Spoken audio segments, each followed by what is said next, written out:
मध्य प्रदेश कांग्रेस में नहीं होगी सिंधिया जैसी बगावत। बगावत को रोकने के लिए कांग्रेस ने तैयार किया प्लान। G23 को भी साधने की रणनीति हुई तैयार। मध्य प्रदेश में राज्यसभा चुनाव की तैयारी शुरू हो गई है। 15 जून से पहले 3 सीटों पर चुनाव होना है और इन चुनावों के परिणाम पहले से तय माने जा रहे हैं। 2 सीट पर बीजेपी और 1 कांग्रेस के खाते में जाएगी। 2 साल पहले राज्यसभा चुनाव में कांग्रेस को बड़ा झटका लगा था। एमपी में 2018 के विधानसभा चुनाव के बाद जब कांग्रेस की सरकार बनी तो वो 15 महीने बाद ही गिर गई थी। इसके पीछे सबसे बड़ी वजह राज्यसभा चुनाव बना था। उस वक्त राज्यसभा की 2 सीटें कांग्रेस के हिस्से में आ रही थी। ज्योतिरादित्य सिंधिया 1 सीट से राज्यसभा जाने की दावेदारी कर रहे थे, मगर कांग्रेस ने दिग्विजय सिंह के आगे उन्हें भाव नहीं दिया। कमलनाथ भी दिग्विजय के समर्थन में खड़े थे, जिससे सिंधिया नाराज हो गए।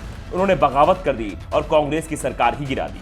सिंधिया को उम्मीदवारी नहीं मिली तो उन्होंने पार्टी से ही किनारा कर लिया था। सिंधिया कांग्रेस छोड़ बीजेपी में गए तो कांग्रेस को 1 सीट के साथ सरकार का नुकसान हो गया। पार्टी का एक उम्मीदवार राज्यसभा चुनाव हार गया। कांग्रेस के कमलनाथ की जगह बीजेपी के शिवराज सीएम बन गए। ऐसे में इस बार कांग्रेस फूंक फूंक कर कदम उठा रही है।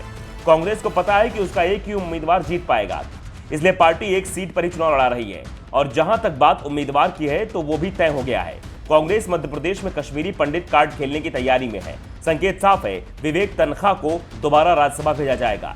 तन्खा को राज्यसभा भेजने से कांग्रेस 2 निशाने एक साथ साधेगी। पहला, कश्मीरी पंडितों का समर्थन हासिल करेगी। राज्यसभा तन्खा एकमात्र कश्मीरी पंडित सांसद हैं। दूसरा, G23 को भी संकेत देगी कि उसे किनारे नहीं किया जाएगा, उसके मुद्दों का हल निकाला जाएगा। विवेक तन्खा भी उन नेताओं में शामिल है जो असंतुष्ट खेमे में बताए जा रहे थे।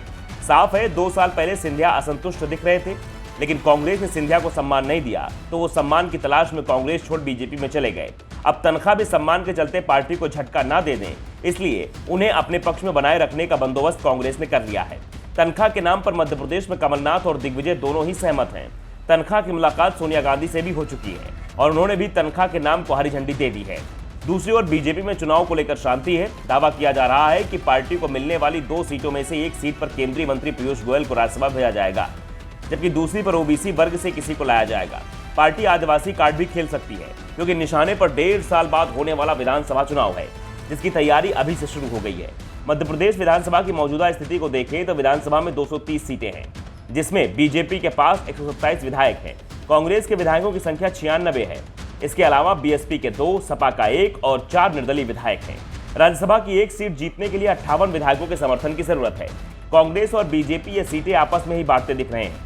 तन्खा का नाम तय होने के बाद कांग्रेस में दूसरे नेता अपनी दावेदारी से पीछे हट गए हैं। दरअसल कांग्रेस में अजय सिंह, कांतिलाल भूरिया और अरुण यादव की नजरें भी राज्यसभा सीट पर थी, लेकिन पार्टी हाईकमान पहले ही तय कर चुका है कि 5 राज्यों में मिली हार और G23 की बगावत के बाद वो कोई झटका झेलने को तैयार नहीं है।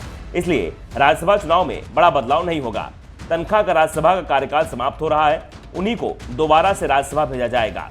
साफ है कि सिंधिया से मिले झटके से कांग्रेस ने बड़ा सबक लिया है कि गुस्से को हल्के में नहीं लिया जाए। Bureau report, the such.